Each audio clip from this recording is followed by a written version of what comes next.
Dreamers, selamat sore di hari Kamis seperti biasa. Dari Yuzon Talk hari ini kembali lagi melihat gue setelah berapa lama ya? Kayaknya lumayan lama nggak melihat muka gue di Yuzon Talk. Hari ini gue mau ngomongin tentang sesuatu yang gue sering banget ngomongin ketika zaman kuliah sebenarnya. Karena ini sering gue omongin karena gue jurusan komunikasi, jadi lumayan sering gue omongin, yaitu iklan. Sesuatu yang mungkin agak bikin alergi kali ya. Karena kenapa bikin alergi? Siapa sih yang gak kesel ya kalau lagi nonton, lagi scrolling, tiba-tiba ada iklan gitu ya. Bahkan ada mungkin iklan yang bikin lo kayak sampai masuk ke telinga gitu ya. Kayak kadang lo mau tidur nih, udah mau tidur tiba-tiba nah, itu akan disebutin lah ya iklannya, nanti nggak bayar soalnya di sini. Nah, tapi sementara faktanya katanya sih sampai 80% orang itu merasa terganggu ketika scrolling internet ada iklan, dan karena itu pula sebuah brand itu harus merogoh kocek sampai 2 kali lipat demi iklan yang lebih baik. Nah, tapi gimana tuh terusnya sebagai orang-orang brand gitu ya, sebagai orang advertising, supaya iklan itu, karena mau gimana pun iklan tuh tetap dibutuhkan gitu, gimana supaya lebih efektif. Makanya gue datangkan hari ini seseorang yang mungkin bisa menjawab pertanyaan-pertanyaan orang-orang di balik dunia advertising di sana. Di sini ada Mas Aswin. Halo Mas. Halo sama Yuzonas. Ini Mas Aswin adalah CEO dari Pastry, Mas. Benar kan sebutannya Pastry? Betul, Pastry. Boleh dikasih tahu sedikit dulu kali ya Mas, yang kayak Pastry ini apa sih kepanjangan Pastry, Mas? Oke, sebenarnya nggak ada kepanjangan, cuma memang terinspirasi dari kata pass dari passport, sama pass dari passage. Jadi kita memang mengajak para pengguna itu, jadi kayak kita menyediakan jalan lah untuk para pengguna mendapatkan sesuatu yang lebih menguntungkan sebenarnya. Kata 3 itu lebih mengarah ke teknologi yang kita gunakan, yaitu Web3, yang memang sebenarnya ada sangkut pautnya dengan blockchain juga sih. Kayaknya akan panjang tuh ya bahasannya daripada gue bahas sekarang. Kita dari yang ringan-ringan dulu aja kali ya sebelum. Siap. Kan kita dari awam jadi paham nih, kayak kalau tiba-tiba bahas blockchain, kok kepala saya panas nih gini Mas. Kita ngomongin dulu kayak tren advertising Mas. Setelah pandemi kan ya, kita tahu pandemi 3 tahun lumayan hit hard for everyone. Ada nggak sih shifting perubahan gitu ya Mas setelah pandemi di dunia advertising sendiri? Gimana sih sekarang trennya Mas? Jadi sebenarnya secara advertising sendiri, kalau kita ngomongin secara luas ya, memang berubah dari yang tadinya out of home, yang memang ada di billboard, di mobil, stiker segala macam, itu agak berkurang sejak karena memang pandemi, orang-orang udah nggak keluar kan. Jadi selama pandemi, kebanyakan udah main di digital, ada juga masuk ke TV sih tetap. Cuma memang selama pandemi itu yang terjadi, setelah pandemi dulu-dulu orang ngerasa semuanya akan sama seperti pandemi, tapi ternyata kan nggak kan. Sekarang kalau Mbak Putri lihat juga di Jakarta banyak banget kemacetan di mana-mana, tetap lagi orang keluar lagi. Cuma pertanyaannya adalah it remains the same. Apakah advertising yang di luar itu tetap bisa efektif? Kita ngecek based on data yang kita lihat bertahun-tahun, 2 tahun ke belakang lah, termasuk yang digital juga, bahkan ada penurunan. Bukan karena iklannya jelek, tapi orang-orang setidaknya di Indonesia udah mulai jenuh. Udah mulai jenuh terhadap iklan yang mereka lihat hampir setiap hari, bukan hampir, emang setiap hari, setiap kali mereka pergi kemana-mana, dijejelin sama iklan yang muncul. Yang kita bilangnya dalam bahasa yang sedikit teknis, intrusive ads. Yang memang mengganggu, kadang-kadang tanpa mereka punya, tanpa mereka kasih konsen lah untuk nonton iklan itu atau untuk lihat iklan itu muncul. Jadi memang secara tren, perubahannya itu lebih ke gimana caranya menangkap atensi dari pengguna atau dari penonton sehingga mereka nggak jenuh sama iklan yang ditampilkan. Gitu. Jadi trennya sekarang kebanyakan penyedia iklan, jasa penyedia iklan itu lebih berpikir gimana format apa sih yang sebenarnya bisa lebih bekerja, yang bisa lebih efektif menjangkau para audiens. Apakah itu jadinya tadi budget iklan tuh jadi membengkak gitu, tapi sampai 2 kali lipat? Apakah karena itu jadi orang berlomba-lomba bikin drama apa gitu? Benar. Makanya kan sekarang di Indonesia itu lucunya adalah kalau nggak ada sesuatu yang dibikin gimmick, kayaknya nggak viral. Iya sih, Dan semua brand pengennya dapetin sesuatu yang viral itu kan. Jadi kalau nggak kayak gitu akhirnya jenuh, dan akhirnya orang, ya terutama klien, mereka dalam tanda kutip rela merogoh kocek yang dalam-dalam lagi untuk bisa dapetin viral efek itu. Padahal sebenarnya ada beberapa iklan yang bagus menurut saya tapi nggak perlu viral sebenarnya gitu. Jadi itu yang ngomongin kreatifnya lah ya. Ada beberapa konteks yang sebenarnya gimana caranya kita bisa make sure iklan kita nggak bikin jenuh tapi tetap efisien. Jadi sebenarnya karena jenuh tadi itu. Jenuhnya sih sebenarnya. Itu. Tapi sebenarnya ngomongin tadi kan Mas Aswin juga sempat singgung sedikit ya masalah. Tapi kalau kayak iklan gitu masih tempat-tempat bisa kita bilang konvensional ya, kayak macam billboard gitu. Sebenarnya masih efektif nggak sih Mas di zaman yang serba apa-apa digital ya, bahkan pesan makan aja sekarang digital, mau kemana-mana digital. masihkah efektif gitu iklan-iklan konvensional? Karena menurut aku sendiri beberapa kali pun kita lihat atau ada beberapa iklan di billboard tuh viral. Jadi aku nggak tahu apakah itu termasuknya konvensional atau digital karena betul di billboard tapi viralnya di sosial media gitu. Nah, itu tuh gimana menurut di atas kertas kalau kita ngomongin success metrics ya. Kalau dari dunia marketing, kebetulan saya juga dari marketing awalnya. Di atas kertas, billboard dan OHA itu kita nggak akan pernah bisa hitung kesuksesannya. Beda kalau digital kita bisa tahu kan, impression-nya berapa, reach-nya berapa, clicks-nya berapa, conversion-nya berapa, all the details ada di sana. Billboard itu tuh ngawang, kita cuma bisa ngeliat dari traffic dan ya udah gitu loh.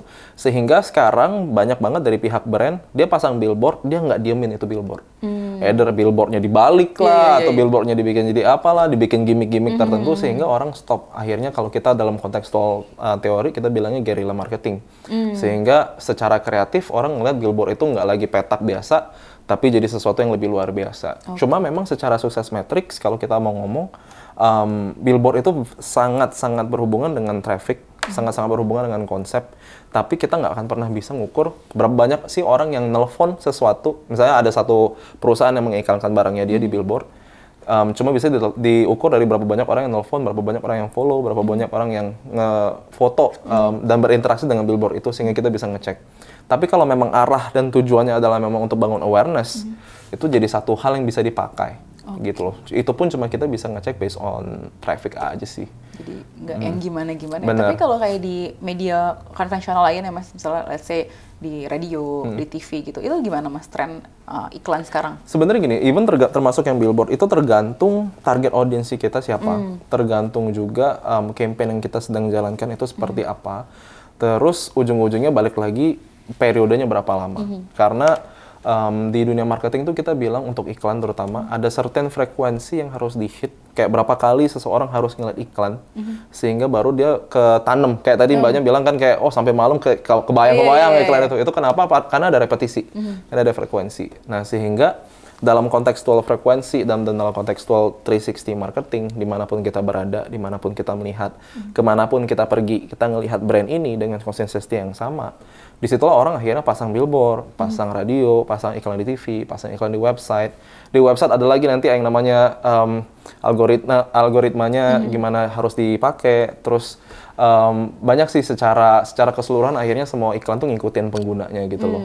So kalau ditanya apakah radio, TV, dan billboard itu efektif, jawabannya iya dan tidak. Jadi iya kalau dia bisa digunakan sesuai dengan target audiensnya seperti apa, dalam rentan waktu yang sebagaimana, dan eksekusi yang memang udah direncanakan.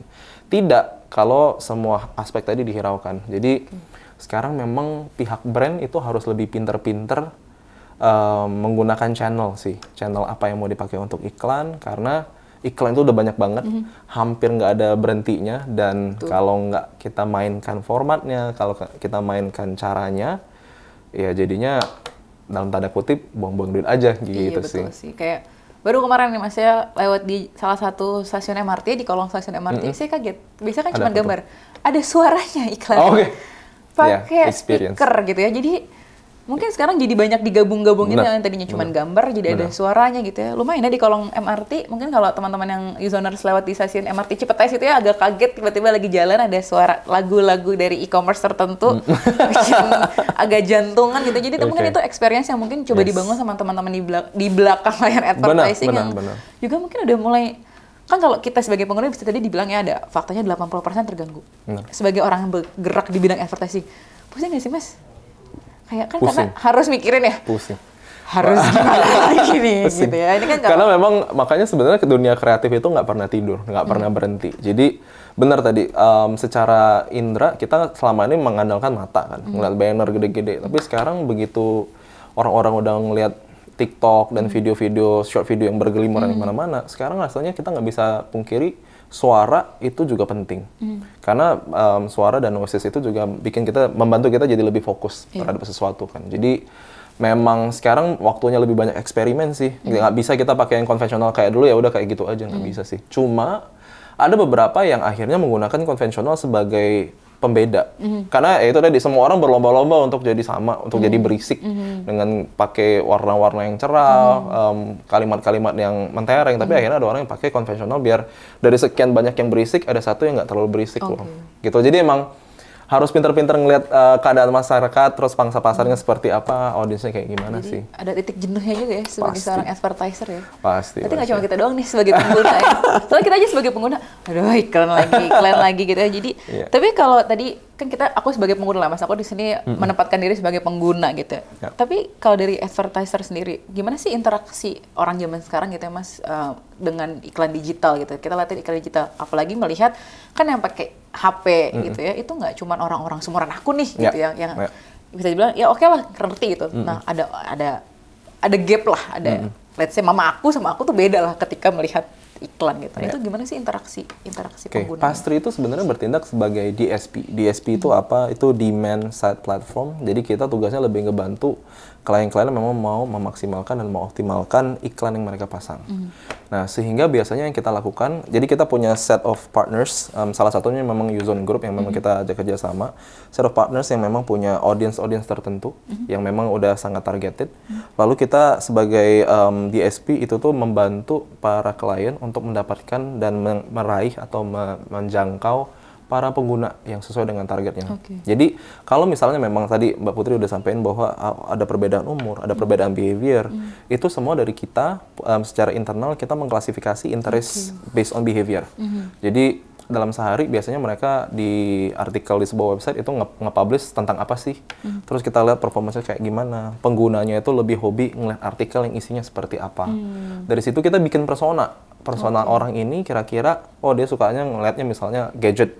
Oh berarti dia orang yang hobi memang into ke gadget. Dari situ ntar kita klasifikasi lagi, gadget ini orang yang suka baca gadget ini nih male or female, terus umurnya berapa, terus kesehariannya kira-kira kayak gimana. Dari situ ntar kita turunin lagi sampai ke dalam, sampai ketika klien punya sebuah tujuan, oke gue mau, misalnya mereka mau jualan HP baru, dalam tanda kutip launching HP baru, kita langsung tahu, oh orang yang sebelah sini di publisher yang ini dengan cara seperti ini. Gitu. Jadi otomatis diklasifikasikan. Berarti Mas ini termasuk orang-orang yang suka dengerin aku ngomong, tiba-tiba iklannya muncul ya? Sering gitu kan ya, gitu. Aku lagi ngomongin nih sama temen di sebelah bangku aku kayak pengen makan roti, tiba-tiba langsung muncul iklan roti. Nah, ini pelakunya Uzone terus ya, bukan ya. Tapi itu sering gitu kan ya Mas, sering. Jadi mungkin itu juga, itu sebenarnya bukan magic teman-teman, memang itu ada teknologinya ya Mas. Jadi bukan tiba-tiba magic, oh dia tahu, bukan itu, bukan kayak gitu, memang itu ada teknologinya. Jadi mungkin kalau punya pacar di sana kayak cincin. Siapa tahu kan ya Mas. Waduh. Nyanyi gitu kan. Berat juga ya ini ya kayaknya. Soalnya sering tiba-tiba pop up gitu ya Mas. Tapi itu kan salah satu hambatan, bisa dibilang hambatan juga ya Mas. Karena balik lagi gitu. Berarti kita harus pinter-pinter milih target, pinter-pinter milih mana nih yang cocok gitu. Nggak bisa asal lempar gitu aja ke pasar. Karena kalau misalnya kita sembarang lempar kayak gitu, misalnya di Uzone kita taruh iklan yang sebenarnya nggak ada relevansinya sama pengguna. Misalnya Uzone penggunanya lebih ke gadget, teknologi sama otomotif, tapi kita masukin misalnya kecantikan, kan nggak nyambung dengan audiensnya. Yang ada akhirnya audiensnya pertama nggak akan lagi pernah mau datang ke Uzone karena ngeliat iklannya yang nggak berhubungan sama mereka. Yang kedua, mereka akan punya skepticism sama iklan ini, sama brandnya itu sendiri, bahwa kok dia pasang iklan untuk kayak gini. Ada sentimen tertentu yang kalau di dunia brand itu dibilangnya brand safety. Kalau ditaruh iklan di tempat yang sembarangan akan berpengaruh jelek terhadap mereknya mereka, terhadap brand image-nya mereka.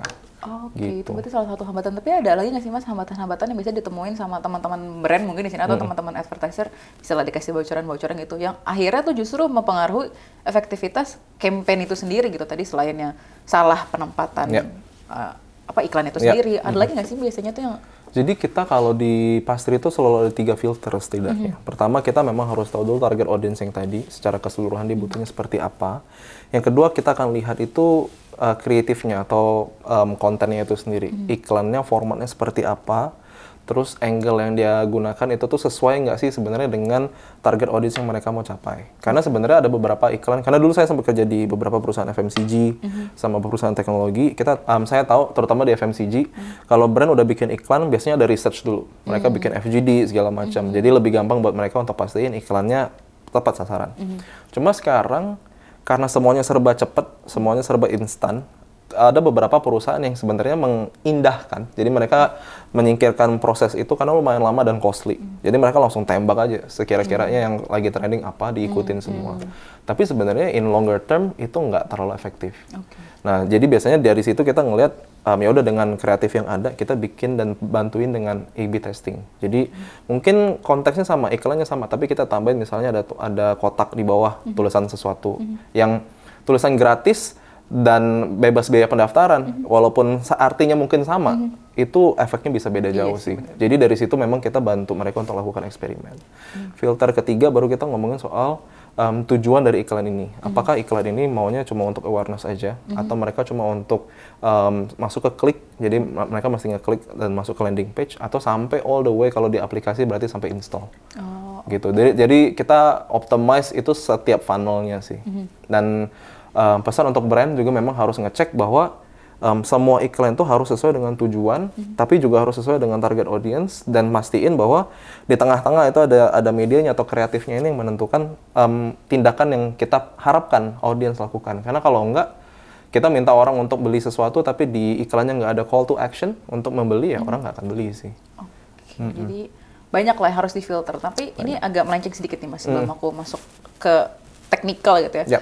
Kan sekarang lagi kita sering banget ya lihat misalnya ada satu hal yang viral. Let's say ada dua film belakangnya ini yang lagi viral banget. Terus sejak film itu viral, banyak banget brand yang jadi partner atau ngiklan ala-ala ngikutin one day as apa gitu, ngikutin film itu. Sebenarnya bagus nggak sih Mas as a brand untuk melakukan sebuah marketing gitu ya, sebuah iklan dengan selalu ngikutin sesuatu yang viral. Nggak cuma film ya, tapi banyak banget kita sering lihat hal-hal yang viral. Lagi viral ini, atau dulu kita sering lihat ada film yang Wes Anderson gitu ya. Semua brand bikin Wes Anderson. Dulu ada surat peringatan, semuanya bikin surat peringatan. Gitu. Itu sebenarnya bagus nggak sih Mas? Ada bagusnya, karena riding the wave itu satu teknik yang terbukti berhasil.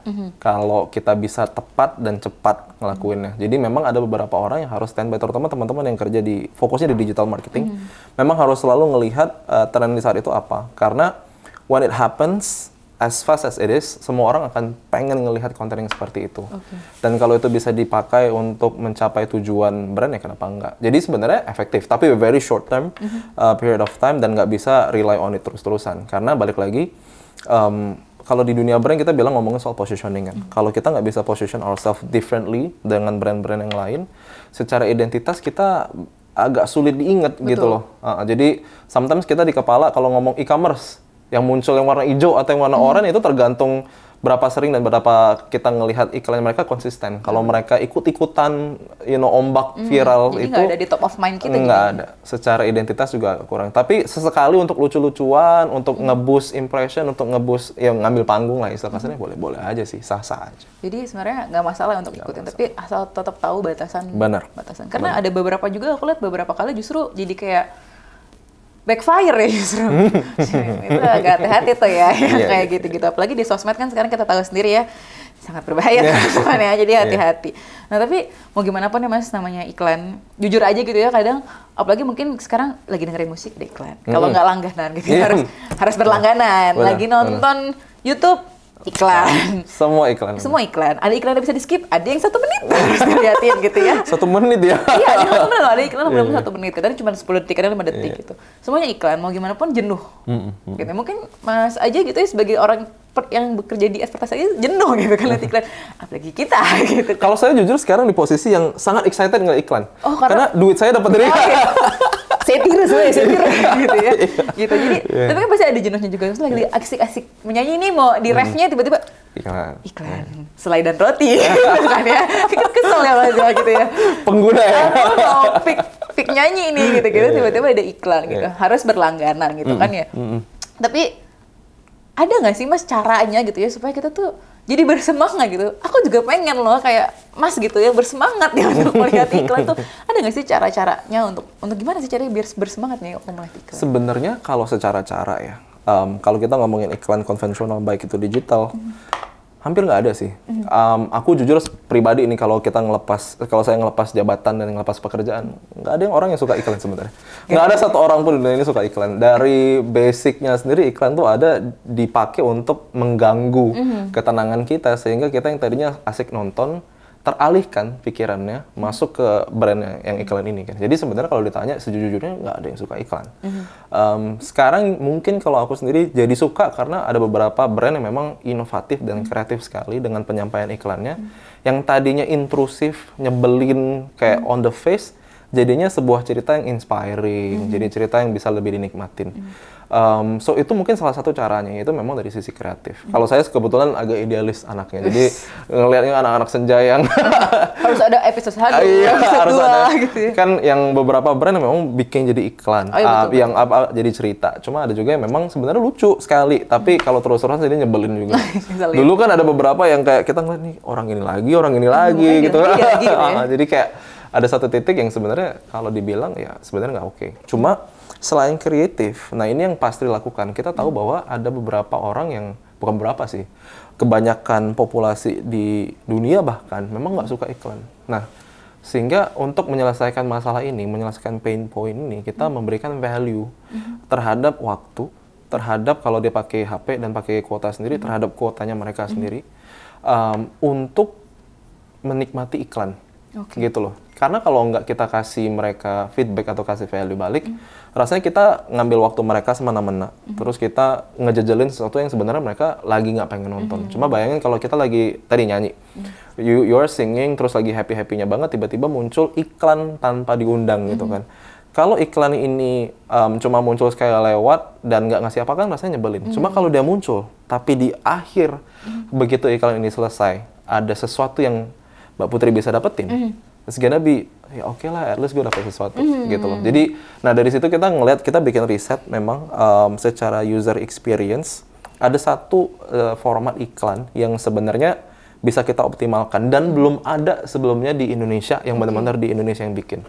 Jadi, itu dia namanya Rewarded Ad Network. Itulah format iklan yang dibangun oleh Pastry, dan sekarang kita lagi fokus edukasi ke beberapa brand sih. Oke, jadi Rewarded Ads ini adalah, jadi aku nih sebagai, kan selama ini kan kita tahu ya ads itu keuntungannya buat brand. Betul. Ya, semua orang taunya ini cuma menguntungkan brand aja lah. Kita sebagai pengguna diganggu aja, udah tahu kita hanya diganggu gitu. Nah, tapi kalau dengan Rewarded Ads ini, aku ya sebagai orang yang diganggu ini gitu, itu kita bisa dapat sesuatu gitu. Exactly. Then that's the whole idea. Jadi sebenarnya munculnya Rewarded Ad Network udah lumayan lama. Aku sebelum di sini emang sempat di gaming lumayan lama, di beberapa perusahaan gede lah di Indonesia saat ini, gamenya maksudnya yang lumayan gede. Jadi dari situ kita pelajarin ada beberapa ad format yang sangat-sangat efektif. Jadi aku misalnya ambil salah satu contoh yang game casual, yang permen-permen itu. Jadi kalau lagi kita main permen-permen ini, terus tiba-tiba ada nyawa kita habis. Oh, nonton iklan biar dapat lagi, karena aku main. Exactly. Nah itu tuh sebenarnya konsep Rewarded Ad Network. Dan itu udah lama banget, dari 2010 udah jalan.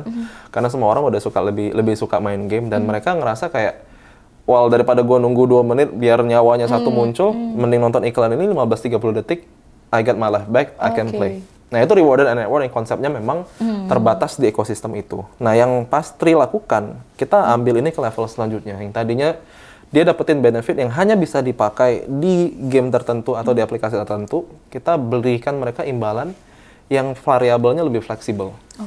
Fleksibelnya maksudnya kayak dalam bentuk uang. Oh, jadi itu gimana tuh Mas? Denger uang langsung semangat gitu.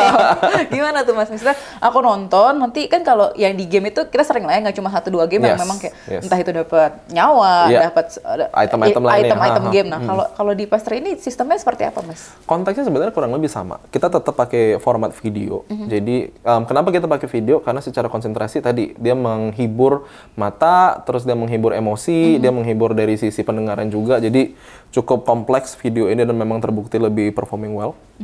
Dari video, akhirnya di belakang setelah mereka nonton video ini, mereka akan kita berikan imbalan berupa uang.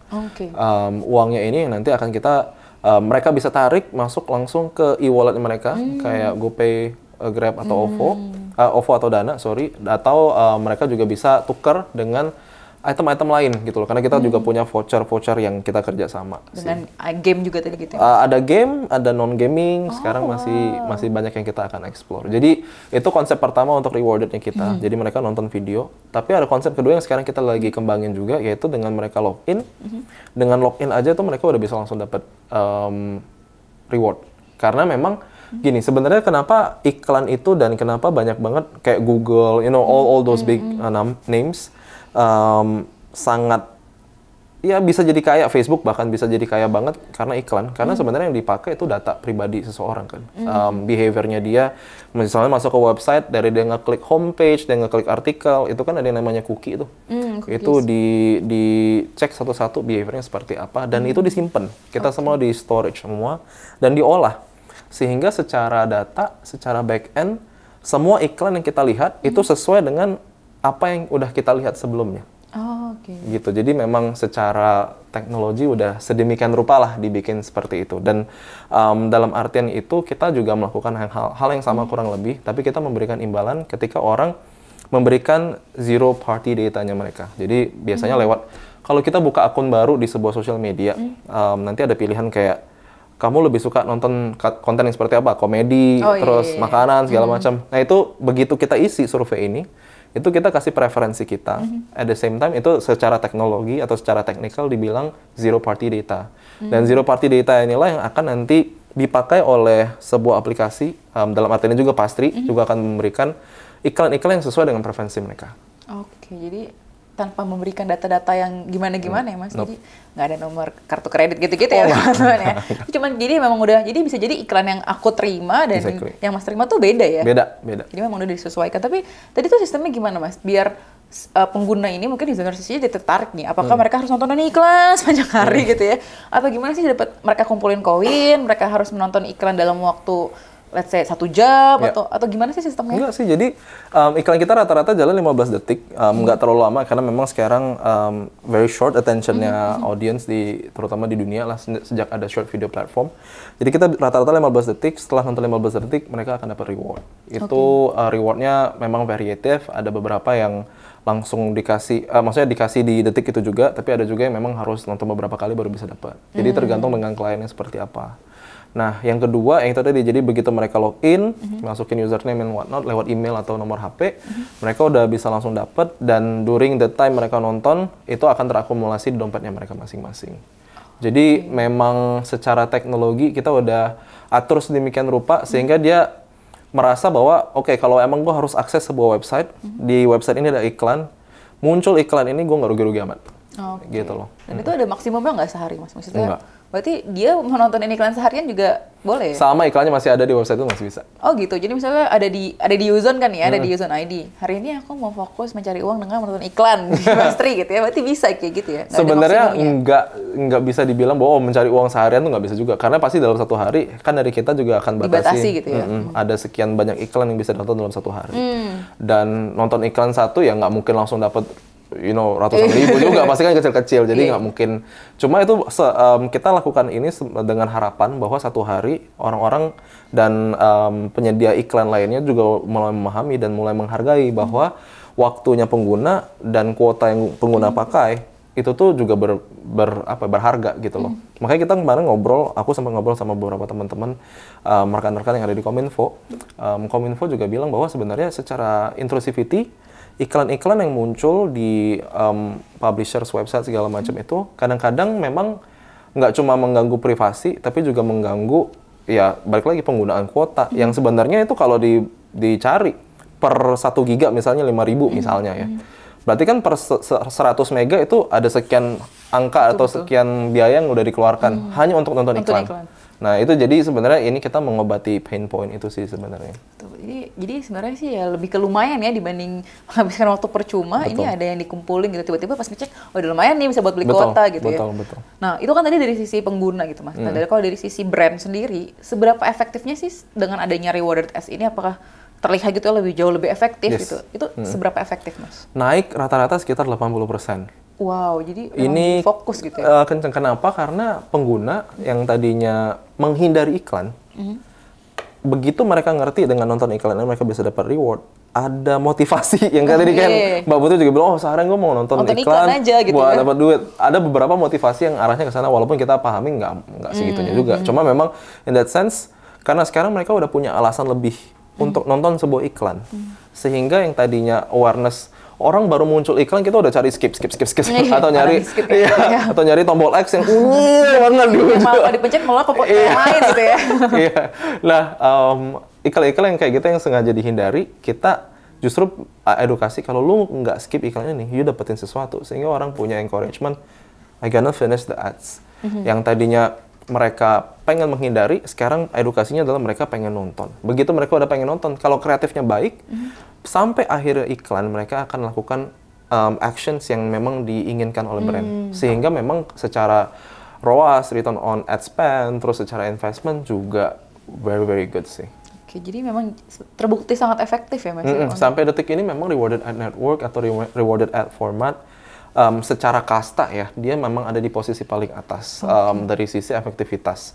Cuma memang ada konteksnya satu lagi yang memang harus diperhitungkan, adalah balik lagi soal kreatif, balik lagi soal target audience dan juga objektif yang mau dicapai oleh si pengiklan. Karena nggak semua pengiklan butuh rewarded ad format, to be very honest. Karena balik lagi kalau misalnya memang lebih fokusnya ke hanya untuk awareness, rewarded ad format agaknya sayang gitu loh. Ini to be frank ya.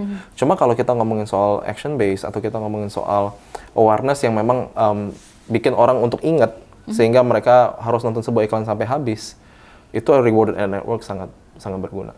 Oke, jadi sebenarnya balik lagi ini jujur banget loh, maksudnya dia memberitahu kalau ya, kita fair aja ya, kita kayak fair. nggak semuanya tuh butuh, balik lagi ke tergantung butuh dari brandnya apa, dan balik lagi juga targetnya seperti apa ya. Jadi nggak bisa sembarangan juga. Jadi efektif atau nggak efektifnya ditentukan juga dari tujuan teman-teman brand di sini tuh apa gitu. Tapi kalau bisnis modelnya sendiri Mas, nanti tuh seperti apa sih bisnis modelnya antara kan kita tahu ya, kayak contohnya ada di Uzon nih gitu. Pastry itu bisnis modelnya seperti apa, ada di brand, terus tiba-tiba ada di ke pastry, terus nanti ada di Uzon tuh gimana sih bisnis modelnya? So, karena kita di SP, karena di Mindset Platform tadi, jadi kita jadi penyedia jasa bagi publisher, which is salah satunya misalnya Uzon, dan juga jadi jasa untuk advertiser, jadi klien brandnya kita. Dari sisi klien sama dari sisi brand dan pastry sebenarnya very straightforward. Mereka akan minta bantuan kita untuk menjalankan campaign iklannya mereka.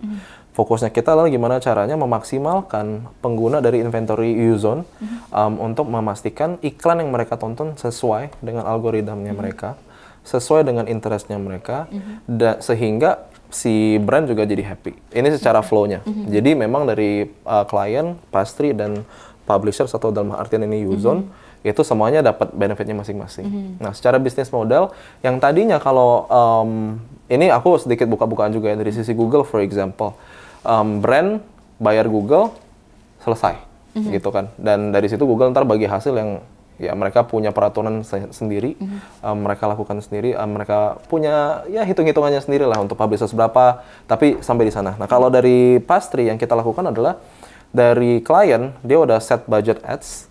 Dari situ kita akan edukasi bahwa sekian persen dari budget yang udah di set ini, itu akan kita kasih ke pengguna. As reward tadi. Dan sekian persennya itu akan kita kasih ke publishers. Jadi dua-duanya juga dapetin. Gitu. Di dalam konteks itu sebenarnya sehingga publishers juga ngerti bahwa pengiklan atau klien itu spending berapa sih sebenarnya untuk sebuah iklan.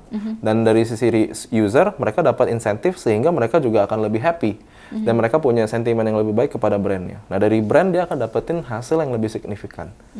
Gitu. Oke. Jadi sebenarnya jatuhnya kalau misalnya aku sebuah brand ya udah ke pastry cuma beres aja gitu. Exactly. Sebenarnya sama aja ya, kayak hampir sama kayak misalnya aku mau iklan di Google, cuma bedanya ini nggak apa ya, kalau Google kan ya udah bayar terus ya udah gitu ya. Ini tuh ya kita tetap dapat laporan dan lain-lain gitu ya. Nah, tapi ini sebenarnya kalau bisnis gini ya Mas, ini setelah aku tadi dengar kan lebih ke game gitu ya. Apakah ini cuma buat brand-brand game aja atau sebenarnya tuh bisa buat brand apapun? Tadi kan contohnya gadget gitu. Apa sebenarnya tuh bisa buat brand apapun sih? Gimana sih? Jadi in fact lucunya, jadi balik lagi karena saya datang dari gaming industry, kita pengennya awalnya fokusnya ke gaming. Karena again rewarded ad network awalnya ada di game, yang tadi permen-permen itu kan. Cuma at one point kita ngelihat setelah hampir 1,5 tahun kita berjalan, justru klien kita lebih banyak yang dari non-gaming. Makanya kita kerjasama dengan Uzon. Karena kita tahu bahwa dari sisi audience, Uzon sendiri kan memang mungkin nggak fokus banget di gaming, walaupun ada games.uzon ya. Cuma dari situ kita ngerasa bahwa typically klien itu nggak selalu mulu ke gaming. Kenapa? Karena kalau gaming itu fokusnya adalah untuk install. Sementara kan kita satu-satunya ad network yang fokusnya jalan di out of app. Jadi di website browser, baik itu mobile ataupun yang desktop. Nah, sehingga kalau iklannya mengarahkan orang untuk install aplikasi, journey-nya lumayan panjang. Nah, biasanya gaming jadinya agak sedikit restraining themselves untuk jalan bareng sama kita. Tapi justru klien-klien yang CPG, consumer packaged goods atau e-commerce, terus kita juga pernah jalan sama social media platform, pernah jalan juga sama beberapa travel agents gitu, travel platform lah ya, bukan agent, travel platform. Karena kita punya sekian banyak inventory, lebih dari 600 juta sekarang inventory kita per bulan.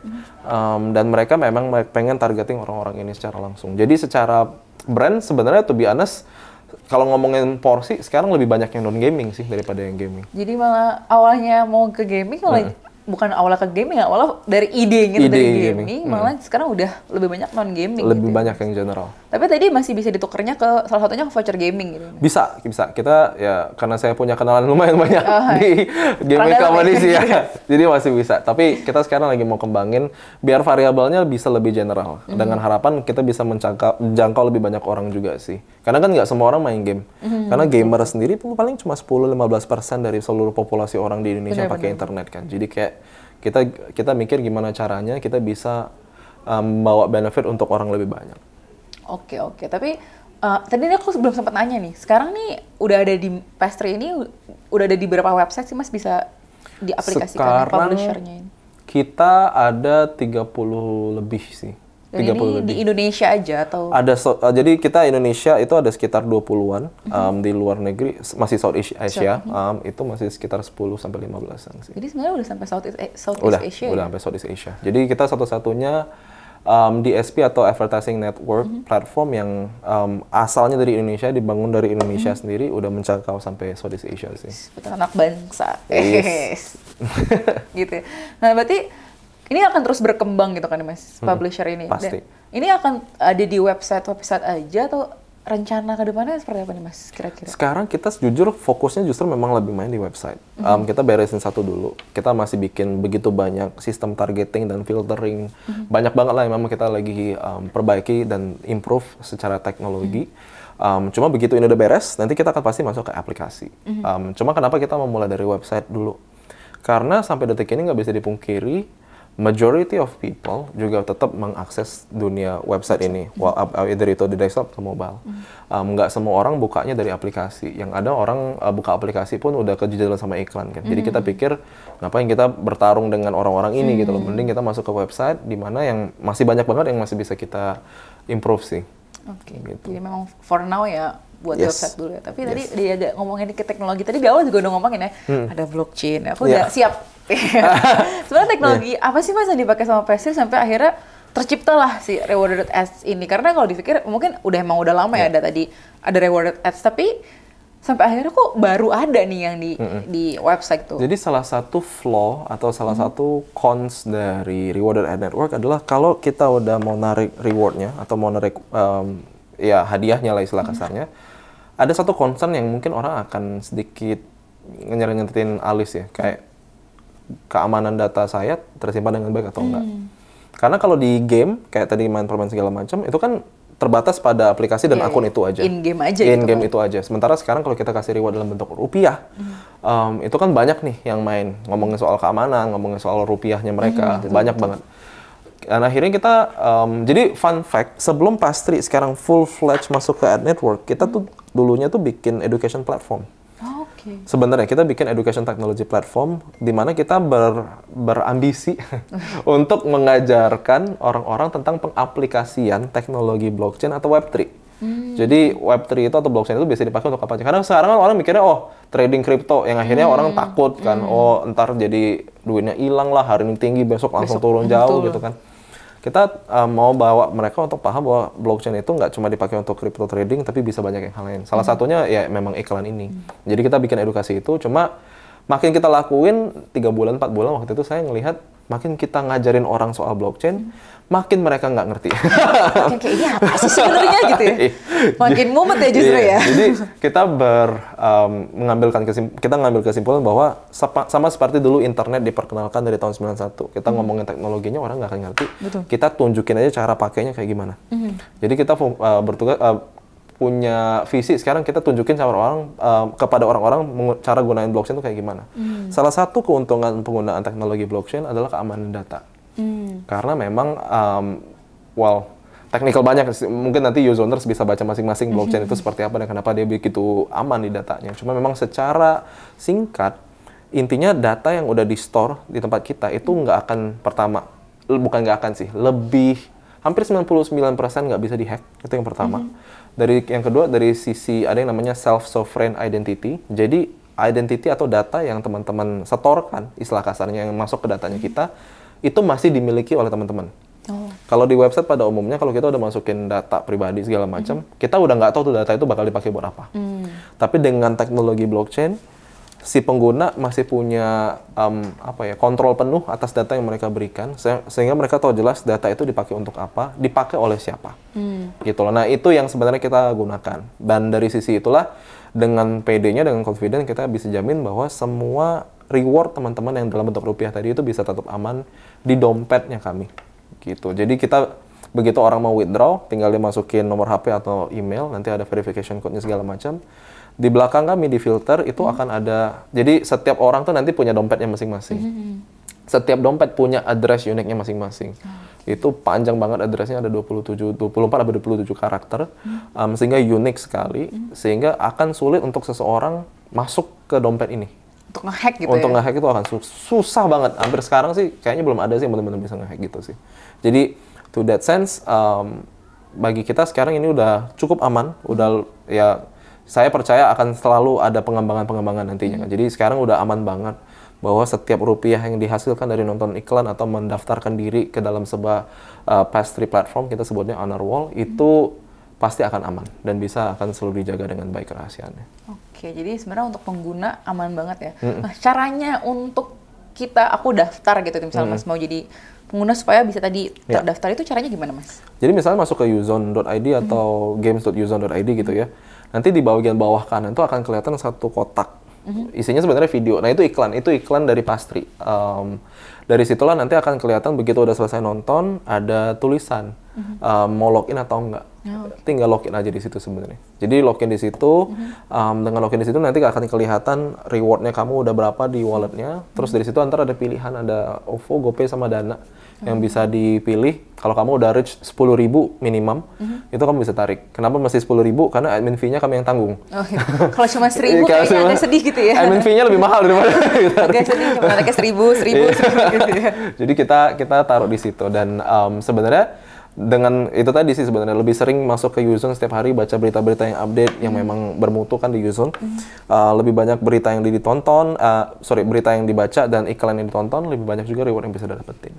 Oke, jadi sebenarnya win-win solution juga untuk publisher. Tapi kan tadi itu sisi keamanan dari pengguna. Nah, kalau dari publisher sendiri, itu keamanannya gimana, Mas? Aku kan nggak terlalu ngerti nih sih, paling paham kan tentang blockchain dan lain. Nah, tapi kalau dari sisi publisher sendiri, mungkin sini juga ada publisher lain nih yang mungkin tertarik untuk apply ini di website mereka. Itu gimana, Mas? Kita sekarang ini pakai hard-coded. Jadi ini agak sedikit teknikal ya. Jadi kita pakai JavaScript hard-coded. Jadi ada satu line code yang memang kita udah bikin, yang nanti tinggal di-apply aja. Kalau dari publisher itu ada istilah namanya Google Tag Manager. Tinggal di-apply di Google Tag Manager, ditempel aja, nanti video kita akan floating, video playernya. Jadi itu tidak akan merusak ekosistem. Yang kedua, masih bisa jalan hand in hand sama Google Ads yang sedang berjalan. Yang ketiga, dari sisi maintenance itu langsung dari kami. Jadi kalau ada apa-apa yang berhubungan itu, kita ada dashboardnya sendiri. Kalau ada keluhan, pengen dinaikin, pengen diturunin, atau pengen dipindah tempatnya segala macam, itu bisa kita atur langsung dari dashboard. Jadi secara keamanan untuk publisher sudah pasti terjaga dan tidak akan intrusif dengan coding-codingan publisher website-nya itu sendiri sih. Oke, jadi nggak akan ganggu tampilan website secara ini, itu udah kayak terpisah sendiri gitu. Betul. Ya, Mas? Bagi kami user experience itu penting banget karena kita ngelihat banyak banget publishers yang iklannya tuh di sini ada, muncul lagi di tengah segala macam. Sampai tulisan aslinya tuh nggak kelihatan kadang-kadang, Mas. Jadi kita ngelihat, kita udah ngelakuin beberapa eksperimen dan kita pastiin posisi videonya kita itu udah paling baik sih. Oke, jadi sebenarnya udah aman tuh dari sisi pengguna udah aku tanya, dari sisi publisher udah aku tanya. Dari sisi brand, Mas.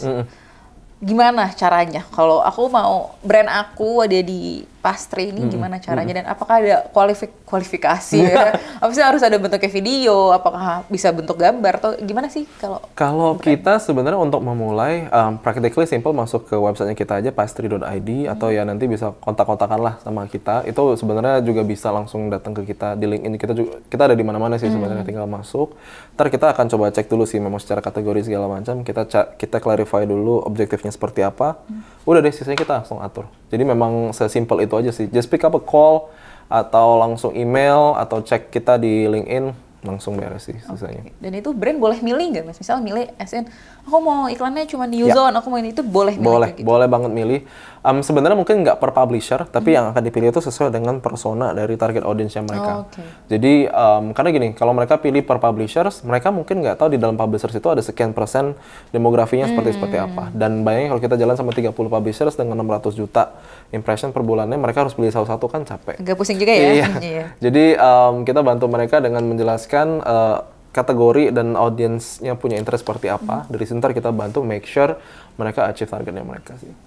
Oke, jadi tinggal cari kayaknya di mana-mana ya, tinggal dicari. Kemana aku juga googling pastry itu langsung keluar. Jadi sebenarnya gampang banget. Betul. Nah, terakhir nih Mas, aku mau nanya, kembali ke dunia advertising nih. Yes. Nah, kan tadi ngomongin rewarded ads yang kita udah bilang rewarded ads ini salah satu terobosan lah di dunia advertising yang udah cukup bikin alergi lah kita bilang, karena di mana-mana advertising, di mana-mana iklan gitu, di mana.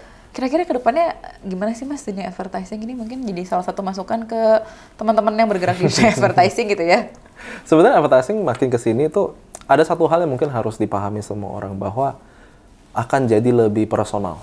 Makin yang tadi dibilang ngomong di HP tiba-tiba muncul apa yang diomongin. Kenapa bisa? Karena sampai detik ini iklan itu kalau nggak difilter, kalau nggak ada targeting, berantakan banget, jadi random banget. Akhirnya orang bikin pusing, bikin sebel. Nah, dari sisi penyedia iklan, dari sisi DSP seperti kami, tugas kami adalah untuk personalize setiap iklan, to make sure iklan ini sesuai dengan behavior, sesuai dengan interest dari setiap pengguna yang beda-beda. Apa yang saya suka sama yang Mbak Putri suka pasti beda gitu loh.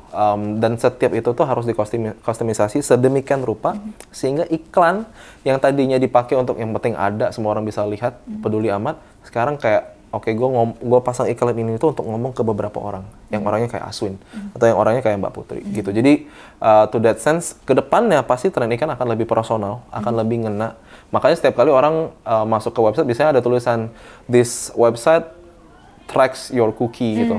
Just to make sure semua iklan programmatic, terutama ini ada istilahnya programmatic, itu bisa diikutin gitu loh dari satu website ke website lain, and make sure yang kamu lihat, barang yang kamu lihat, iklan yang kamu lihat itu sesuai dengan apa yang kamu suka sih. Jadi pasti arahnya ke sana. Dan formatnya sampai detik ini sih, I think formatnya nggak akan terlalu banyak berubah. Cuma memang personalisasi, filter, sama targeting ini yang akan terus dimaksimalin. Jadi memang bukan karena data kita dicuri juga ya, memang karena memang iklan zaman sekarang memang sudah dibuat sedemikian rupa untuk personal gitu. Betul. Terakhir banget ini Mas, 3 kata untuk iklan yang bagus tuh apa? Misalnya 3 kata tuh efektif, apa-apa gitu. Iklan yang bagus tuh apa gitu. Susah juga ini. Pertanyaan bagus ya. 3 kata mendefinisikan iklan yang bagus sebagai penutup di acara Uzone Talk kita sore ini. Dia harus menyenangkan. Dia harus jelas.